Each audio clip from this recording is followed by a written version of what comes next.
Comment Christian Malanga, 43 ans révolu, anciennement actif dans le trafic du chanvre médicinal, il aurait fait fortune avant de basculer dans les mines au Mozambique.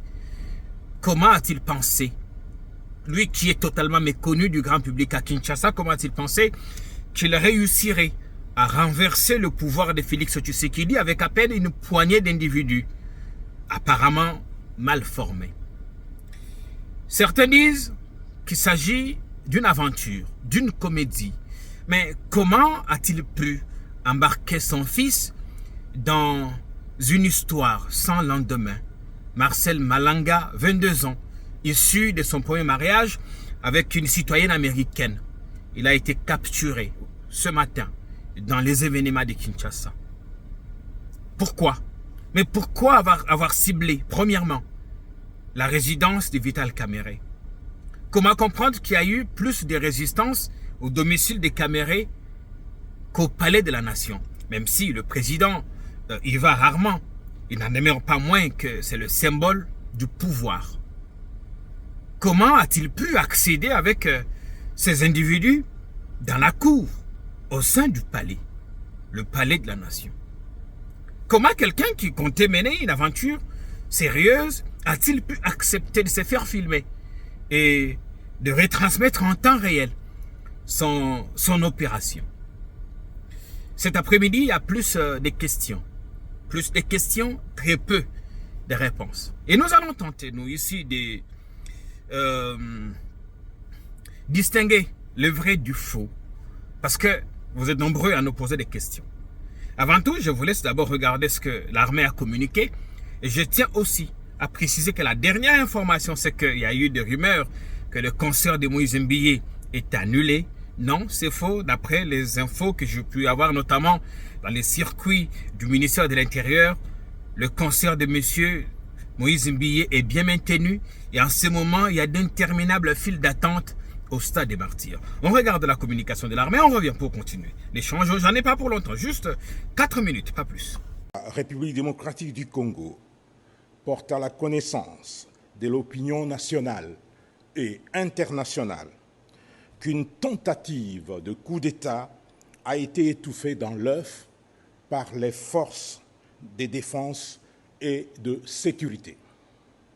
Cette tentative a impliqué des étrangers et des Congolais. Ces étrangers congolais ont été mis hors d'état de nuire, leurs chefs y compris. Les forces armées de la République démocratique du Congo demandent à la population de vaquer librement et tranquillement à ses occupations.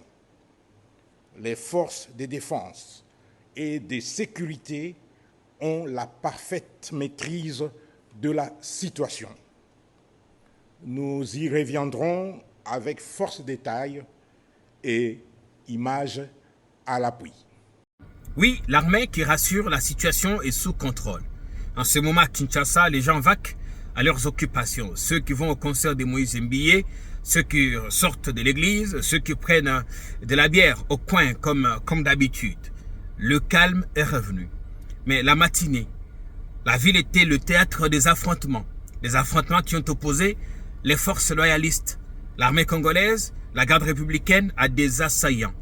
Des gens présentés comme appartenant à un mouvement appelé New Zaïre. Ceux qui veulent que le Congo redevienne le Zaïre. Avec à la tête un certain Christian Malanga, 43 ans, mais connu du grand public, même si en ce moment on balance certaines de ses photos, posant notamment avec le cardinal Ambongo, posant avec Martin Fayoulou. Ceux qui sont abonnés sur sa page Facebook ont vu depuis longtemps qu'il proférait des menaces contre la République. Et donc, c'était un individu potentiellement dangereux. Quelques questions et très peu de réponses. Comment a-t-il fait pour revenir sur le territoire national? Était-il suivi des services de sécurité? Parce que quand vous suivez quand même ce qu'il dit, ce qu'il fait sur Internet, sur Facebook, le genre de ses publications, normalement, c'est un individu qui devrait être suivi par les forces de sécurité. étaient-ils au courant? Ont-ils laissé faire Malanga en sachant qu'il avait très peu de chances de l'emporter? Comme je dis, il y a plus de questions, très peu de réponses. Le sujet est extrêmement sensible. Nous n'avons pas la prétention d'avoir la maîtrise des questions sécuritaires. Nous allons essayer et voilà, essayer d'analyser ce qui peut être dit pour l'instant. Comment cet individu, avec sa bande, sont entrés sur le territoire national? D'où proviennent les armes qu'ils ont pu utiliser pour tuer 2 policiers au domicile de Caméré et attaquer le palais de la nation? Et en parlant du domicile de Caméré, la question que beaucoup se posent, c'est que pourquoi lui? Pourquoi chez lui? Est-il le seul qui vit dans ce milieu-là? Pourquoi ont-ils ciblé chez lui? Était-il une erreur de ciblage ou c'était fait à dessein? Tout ce qu'on sait, c'est que Caméré, avec certains de ses pairs au niveau de l'Union sacrée, ils ne s'entendent pas au sujet du partage du gâteau. Vous savez d'ailleurs que l'élection du bureau définitif prévue le samedi a dû être renvoyée, même si la décision revenait au bureau provisoire, pas à l'Union sacrée. Là aussi, c'est une violation des règles. Pourquoi chez lui? Il y a eu résistance. Combien d'individus étaient-ils au nombre de combien? Parce que l'on dit certains ont fui vers le fleuve. Par où sont-ils entrés? Peut-on aujourd'hui retracer le mouvement de ces individus? Étaient-ils suivis des services ou pas? Comment expliquer qu'il y a eu un peu plus de résistance chez Caméré qu'au palais de la nation? Est-ce qu'on aurait compris que comme le président y va de moins en moins, on sait qu'il a pris ses quartiers sur les hauteurs du Mont Galliéman, à la Cité de l'Union africaine, c'est là qu'il reçoit, je crois, la plupart de ses hôtes. Peut-on dire qu'on aurait peut-être négligé ces sites? Mais au mausolée des musées, au palais de la nation, il y a des éléments de la garde républicaine. Ces détails, nous ne l'avons pas, nous continuons à enquêter. Et comment expliquer qu'on a laissé ces individus pendant un bon temps se faire filmer? Et Christian Malanga, quelle motivation avait-il, lui qui prétend, parce que dans les vidéos, on les voit crier, c'est fini pour la RDC, nous basculons ou nous rebasculons dans Zaïre. Ce mouvement s'appelle New Zaïre. Il se raconte d'ailleurs qu'il aurait fait, qu'il serait un ancien de l'armée congolaise, qu'il aurait fait un bref passage au sein de l'aviation militaire américaine avant de basculer dans ses autres activités. Quelles étaient ses motivations? Lui qui voulait effectivement renverser le pouvoir, comment a-t-il accepté de se faire filmer?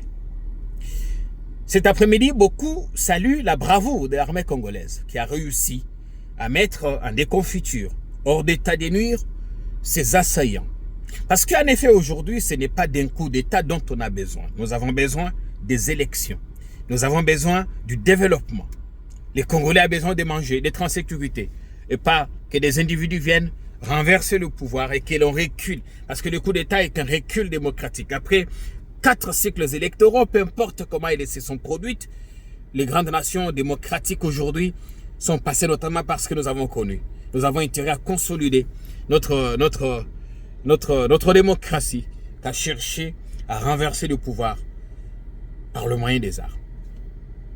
Et donc, Christian, parce qu'on dit, mais c'était une aventure, c'est une comédie, comment quelqu'un, un père sérieux, accepterait d'embarquer son enfant dans une histoire sans lendemain? Ils sont en ce moment en train d'être interrogés. Y a-t-il des liens? Est-ce qu'il faut parler d'une comédie? Je n'ai pas d'éléments probants en ce moment pour parler d'une comédie. Dans tous les cas, ce qui s'est passé, c'est comme qui dirait Christian et sa bande d'un expert. Évidemment, nous ne soutenons pas les coups d'État. On fait du scoutisme au palais de la nation. Malheureusement, il y a eu mort d'hommes. Des gens sont morts. Dans le lot des assaillants, je parlais de 2 policiers commis à la sécurité de M. Caméré qui sont morts eux aussi. Est-ce que Christian a bénéficié d'un soutien, d'un appui? Pas d'infos pour l'instant. Était-il en contact avec des milieux militaires, des milieux, enfin, de certaines personnes au sein de l'armée ou au sein de la classe politique? Tout ce qu'on voit pour l'instant, ce qu'on brandit, ces photos avec Martin Fayulu, tout ça, c'est quelqu'un qui était très actif aux États-Unis. Normal qu'il ait pu rencontrer des opposants. Pour l'instant, nous attendons que les uns et les autres se justifient. Et ce mouvement New Zaïre a été fondé le 17 mai 2017. On comprend peut-être la proximité qu'il y a en termes de dates, qu'il ait pu opérer son action au mois de mai. Sûrement qu'il a peut-être pensé le faire le 17 et que ça n'a pas marché. Pour l'instant, nous continuons à suivre de très près. Si vous êtes à Kinshasa, vous pouvez vaquer à vos occupations. Si vous êtes à l'étranger, apaisez-vous, tout va bien. Ne vous inquiétez pas pour vos proches. Encore une fois, bravo à l'armée qui a mis en déroute les assaillants et restons vigilants. Comme j'ai dit, on a besoin du développement, pas de la guerre, pas de coup d'État. Mais que ceux qui dirigent se rassurent aussi qu'il y a partage, redistribution équitable des ressources qu'a notre pays. Pas qu'une poignée d'individus se les partagent pendant que la grande majorité croupit dans la misère extrême. Après ce qui s'est passé, il va falloir peut-être tirer des leçons. Que là où il y avait des failles, qu'on harmonise, qu'on corrige et que les services de sécurité se mettent en branle. Je suis de ceux qui pensent que nous ne gagnerons pas forcément qu'il y ait un coup d'État. Nous ne gagnerons pas. Ce serait un recul grave. Et plusieurs années après l'arrivée de la FIDEL, aujourd'hui, nous devons plutôt travailler sur la consolidation de notre élan démocratique que sur la guerre, sur les coups d'État. Nous continuons à suivre et à tout moment que nous aurons du nouveau, nous vous le ferons savoir. Salut.